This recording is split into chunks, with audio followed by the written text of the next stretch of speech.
Saudara kasih dalam Tuhan, selamat pagi. Kita bersyukur hari ini diberikan hari yang baru untuk boleh kita nikmati kembali bersama dengan Tuhan. Bertemu kembali dengan saya dalam channel Sate Kristen. Mari saudara, sebelum kita merenungkan firman Tuhan, kita berdoa terlebih dahulu. Bapa di sorga, kami mengucap syukur untuk kasih, pimpinan, penyertaan-Mu sepanjang malam, dan Kau telah membangunkan kami pada pagi hari ini dengan kekuatan yang baru, dengan kasih Tuhan yang baru, untuk kami boleh jalani kembali pada hari ini. Tuhan Yesus, mari berbicaralah kepada setiap kami lewat kebenaran akan firman-Mu. Dalam nama Tuhan Yesus, kami berdoa dan kami mengucap syukur. Amin. Saudara, perenungan kita hari ini bertemakan kerinduan untuk mengenal Tuhan lebih mendalam. Didasari dari surat Efesus pasal 1 ayat 15 sampai 23 dikatakan, "Karena itu, setelah aku mendengar tentang imanmu di dalam Tuhan Yesus dan tentang kasihmu terhadap semua orang kudus, aku pun tidak berhenti mengucap syukur karena kamu.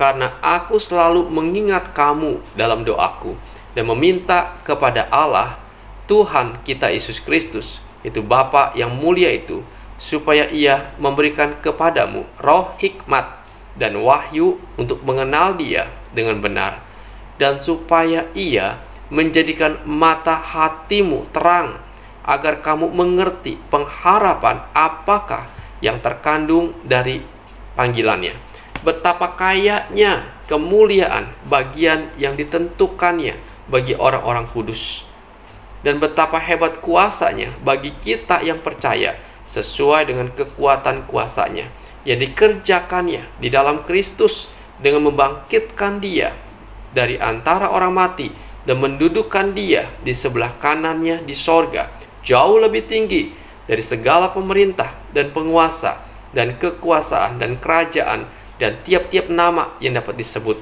bukan hanya di dunia ini saja, melainkan juga di dunia yang akan datang.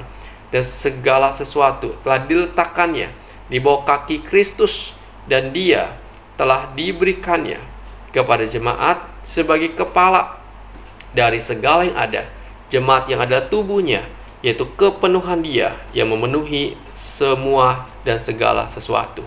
Saudara, di sini kita melihat Rasul Paulus melalui suratnya ini mengatakan ia mengucap syukur atas iman dan kasih yang jemaat Efesus miliki. Namun Paulus juga berdoa agar mereka semakin berakar dan bertumbuh dalam iman dan kasih itu. Bagi Paulus, bertumbuh di dalam iman dan kasih hanya akan terjadi jika jemaat Efesus semakin sungguh-sungguh mengenal Allah dengan benar. Karena itu di ayat 17 Paulus berdoa supaya Allah memberikan kepada mereka roh hikmat dan wahyu untuk mengenal Dia dengan benar. Saudara, kata mengenal dalam bahasa aslinya menggunakan kata epigenosis, yang secara literal berarti di atas pengetahuan atau melampaui akal budi. Dengan demikian Rasul Paulus hendak mengatakan bahwa pengetahuan atau pengenalan akan Allah adalah sesuatu yang jauh melampaui hikmat atau akal budi manusia. Ini berarti manusia pada dirinya sendiri sebenarnya tidak mempunyai kapasitas dan kapabilitas untuk mengenal Allah dengan benar, untuk mengetahui hal-hal yang tersembunyi dalam diri Allah. Tanpa wahyu dan hikmat daripada Roh Kudus, tidak ada satu akses pun dalam diri manusia yang olehnya manusia dapat mengenal Allah dengan benar.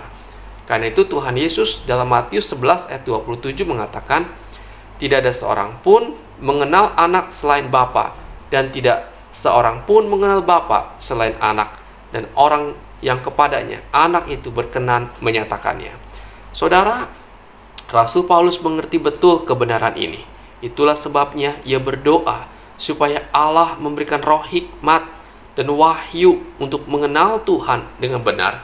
Ia tidak ingin jemaat Efesus mengandalkan kemampuan dan hikmatnya sendiri untuk mengenal Tuhan.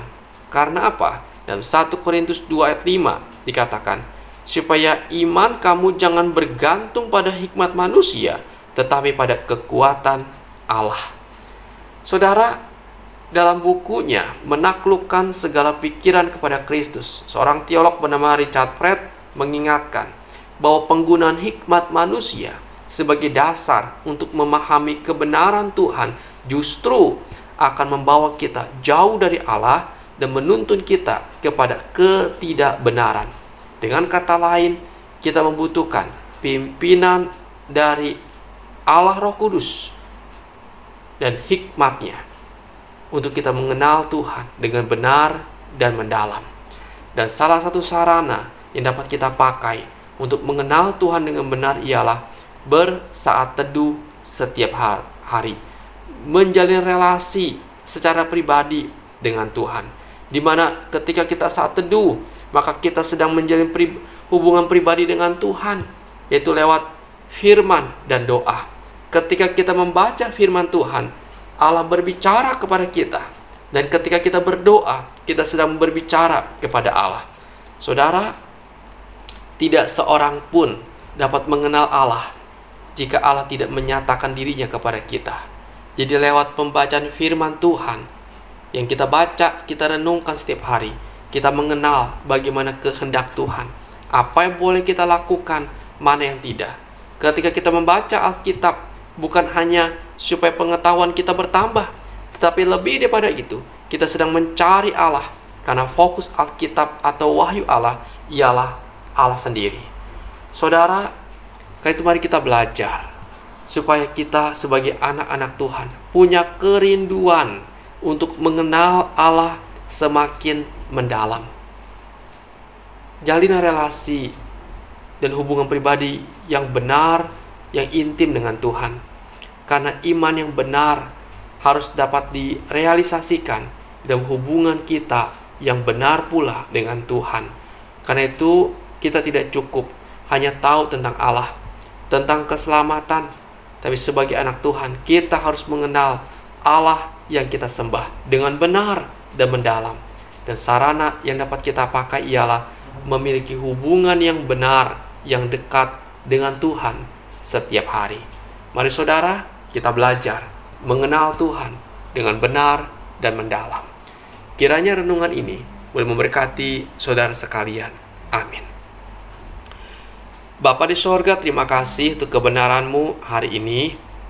Tuhan meteraikan di dalam kehidupan kami, untuk kami boleh lakukan, kami terapkan, agar kehidupan kami sungguh boleh mengenal Tuhan dengan benar dan mendalam. Tuhan Yesus, kami bersyukur kepadamu. Pimpinlah Tuhan kehidupan kami sepanjang hari ini.